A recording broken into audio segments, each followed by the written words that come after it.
नमस्कार। आज एक छोटी सी कहानी आपके बीच में रखूंगा, जिससे आपको लाइफ में क्या करना है, कैसे करना है और क्यों करना है, इसका कुछ हद तक जवाब आपको मिल जाएगा। बहुत लोगों की शिकायतें आती हैं कि हम तो अशिक्षित हैं, हमें कोई गुण नहीं है, हम पढ़े लिखे नहीं, इसलिए हम कुछ नहीं कर सकते। इसका जवाब तो आपको मिल ही जाएगा इस कहानी में। किसी शहर में एक बहुत बड़ा होटल व्यवसायी था। उसका इंटरव्यू लेने के लिए एक पत्रकार महोदय दूर के शहर से निकल पड़े। और क्यों निकल पड़े, उसका कारण क्या था कि वो जो होटल का व्यवसायी था वो अनपढ़ था, एकदम भी पढ़ा लिखा नहीं था, अंगूठा लगाता था। यही जानने के लिए पत्रकार महोदय उसके पास जाते हैं कि ये व्यक्ति अंगूठा छाप है, अनपढ़ है, फिर भी इस शहर का सबसे बड़ा होटल कारोबारी है, कैसे? पत्रकार महोदय निकले और उस होटल मालिक के पास पहुंचे। होटल मालिक के पास पहुंचे तो इन्होंने पहला सवाल यही पूछा कि सर, आप अशिक्षित हैं, अंगूठा छाप हैं, फिर भी आप इस जिले के सबसे बड़े होटल व्यवसायी हैं, कैसे? इसी शहर में जो होटल चल रहे हैं उसमें बहुत, उसके जो मालिक हैं बहुत पढ़े लिखे लोग हैं, बड़ी बड़ी डिग्रियां लेके आए हुए हैं, तो उनसे आप मुकाबला करके इतना आगे कैसे बढ़ पाते हैं? वो आपके मुकाबले आगे नहीं जा पाते, आपसे वो हमेशा पीछे रहते हैं। तो जानते हैं उस होटल मालिक ने क्या कहा? होटल मालिक ने कहा कि जो कारण आप बता रहे हैं, जो कमियां आप गिना रहे हैं कि मैं अशिक्षित हूं, अनपढ़ हूं, तो इतना आगे हूं, वही मेरा कारण है इतना आगे होने का। पत्रकार महोदय एकदम भौचक्के हो गए कि ये क्या कह रहे हैं, ये कि अनपढ़ है इसलिए ये बहुत अच्छे कारोबारी हैं। ऐसा आप मान सकते हैं कि कोई अनपढ़ व्यक्ति है इसलिए वो बहुत अच्छा कारोबारी है? सामान्य सी बात है, कोई नहीं मानेगा। अब पत्रकार महोदय भी नहीं माने तो वो सोचे कि लगता है कि होटल मालिक गुस्से में कह रहा है कि वही कारण है कि मैं अनपढ़ हूं, तभी शहर का सबसे टॉप कारोबारी हूं, टॉप होटल कारोबारी हूं। तो अब उन्होंने सवाल को घुमाते हुए पूछा कि नहीं, मैं ये नहीं पूछ रहा था कि आप अनपढ़ हैं, मैं ये नहीं कहना चाहता था कि आप अनपढ़ हैं, मैं ये कहना चाहता हूं कि आप अशिक्षित हैं, अनपढ़ हैं, अंगूठा छाप हैं, तब आप होटल के टॉप कारोबारी हैं पूरे जिले में। अगर आप पढ़े लिखे होते तो क्या करते आप? फिर होटल मालिक ने पलट के जवाब दिया कि अगर मैं पढ़ा लिखा होता तो घंटा बजाता। आसपास के लोग लगे हंसने, करे ये क्या बात है कि पढ़े लिखे होते तो घंटा बजाते, ये कोई जवाब हुआ? तो फिर होटल मालिक ने पत्रकार महोदय को बैठाया और विस्तार से समझाया अपने जीवन की एक घटना, जिससे कि उनको समझ में आ गया कि हाँ, यह संभव है। वो घटना क्या थी? वो घटना ये थी कि जो होटल कारोबारी था अपने युवावस्था में अपने घर का एकदम नकारा व्यक्ति था, निकम्मा जिसे कहते हैं कि कोई काम धाम नहीं है, पढ़ा लिखा नहीं था, मनबड़ था, घुमक्कड़ था, नशेड़ी था, जो भी रहा होगा। दो चार कमियां आप समझ सकते हैं तो वो भी समझ लीजिए, ये भी कमियां उसमें रही होंगी। इतना कमियां उसमें थी कि उसका घर उससे नफरत करता था। उसके गांव वाले सोचते थे कि गांव छोड़ के चला जाए, इतना कमियां उसमें थी। अब उसी गांव के कुछ दूर एक धार्मिक स्थल था, एक चर्च था। वहां से पादरी उस गांव जब आते थे उनको भी वो कमियां लोग बताते थे कि ये तो बहुत नकारा लड़का, बहुत निकम्मा लड़का है, इससे बच के रहिएगा। तो उस पादरी ने कहा कि अगर इतना नकारा, इतना निकम्मा है कि पूरा गांव वाले इससे त्रस्त हैं, तो क्यों ना इसका फायदा उठाया जाए। सब लोग होते हैं ना, परिस्थितियों को देखते हुए अपना फायदा तो उठा ही लेता है हर आदमी, भले आपको पता न लगे। तो उस पादरी ने भी कहा कि अगर ये इतना नकारा आदमी है तो इसको हम अपने यहां काम पे रख लेते हैं, ये सस्ते में काम करेगा हमारे यहां, क्योंकि इसको कोई पूछ ही नहीं रहा, सब इससे डर रहे हैं। पादरी ने उसके घर पे बात करी और उसको घर वाले भी मुक्ति चाहते थे, कहे ले जाइए भैया, इसको काम पे ले जाइए। अब वो पादरी क्या किया, अपने यहाँ चर्च में उसको ले लिया और वहाँ थोड़ा साफ सफाई का काम था, साफ सफाई का काम दे दिया, क्योंकि वो अनपढ़ था, कुछ और लिखा पढ़ी तो कर नहीं सकता था, यही ना सामान्य काम दे दिया, झाड़ू पोछा करना। और सुबह शाम जैसे प्रार्थना का समय होता है तो पहले घंटा वगैरह बजाना पड़ता था, आपको पता होगा। तो उसको दे दिया कि इस समय पे आपको बताया जाएगा तो आप इसमें घंटा बजा देना है, इस समय बताया जाएगा तो आपको झाड़ू पोछा कर देना है, इस समय आप साफ सफाई का काम कर लेंगे। मतलब उसको जब बताया जाता था तो वो काम उस समय पे वो करता था। ऐसे करते करते उसके 8-10 साल वहां पे कट गए। पादरी की उम्र हो चली थी तो उनकी एक दिन मृत्यु हो गई, नए पादरी आ गए। अब जब नए आ गए, 10-20 साल निकल चुका था, तो ये भी बहुत जिम्मेदार, पैसा आने लगा था थोड़ा बहुत, तो घर परिवार भी बढ़ गया था, जिम्मेदारियां बढ़ने लगी थी। लेकिन जब नए पादरी आए तो उन्होंने पूरा स्टाफ बदल दिया, चर्च में अपने तरीके से सेट किया।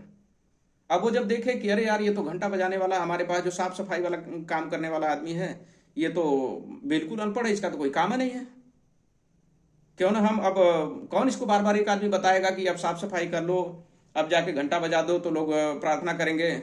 इससे बढ़िया एक ऐसा ही आदमी रख लिया जाए जिसको कि एक सूची में उसके काम दिखा दिए जाए कि इस समय पे ये काम करना है।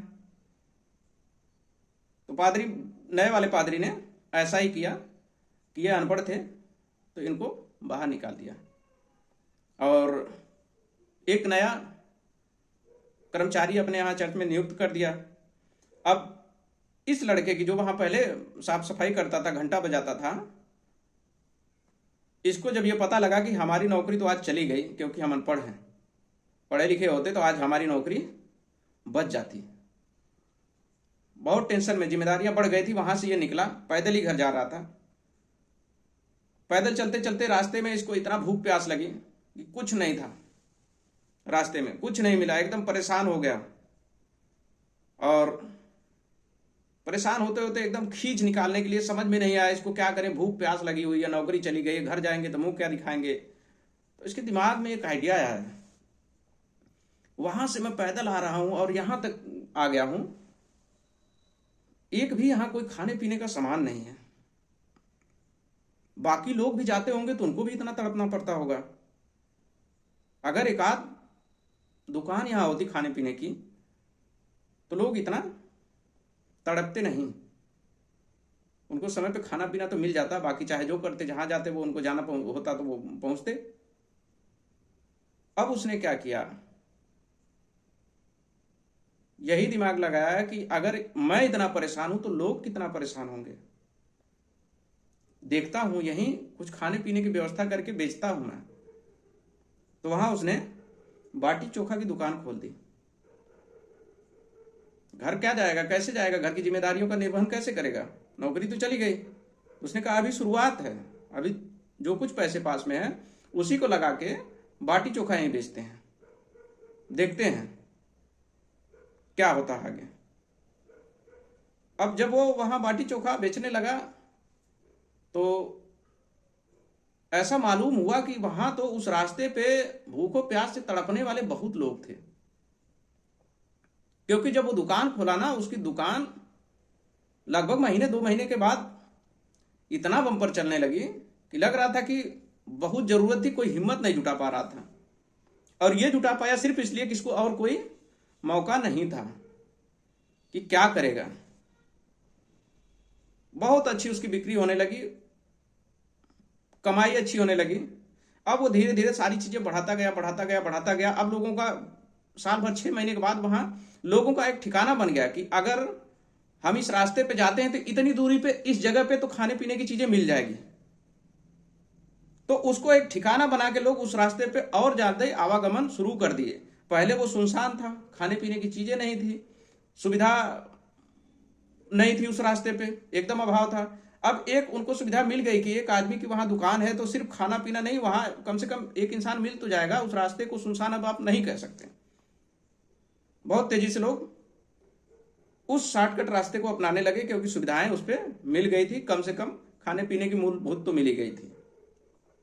अब इतना चला इसका कारोबार कि ये व्यक्ति वहीं अपने बाटी चोखा के कारोबार से बढ़ाते बढ़ाते एक बहुत बड़ा होटल खोल चुका था।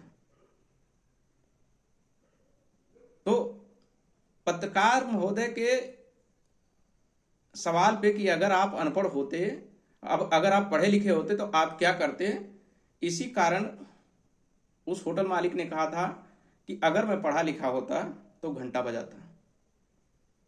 क्योंकि अगर वो पढ़ा लिखा होता, आप मानिए कि पढ़ा लिखा अगर वो मालिक होता, पादरी तो वहां से नौकरी से निकालता नहीं उसको, और जब नौकरी से नहीं निकालता तो ये इतना टेंशन में जाता नहीं, और जब टेंशन में नहीं जाता तो उसको ये चीजें समझ में नहीं आती। आदमी थोड़ी सी सुविधाएं पाता है ना तो बहुत सारे सुख को अपने आप नष्ट कर देता है। जब इसके पास दुखों का पहाड़ टूटा, इसका दिमाग काम किया, तो इसने अपना छोटा सा कारोबार किया,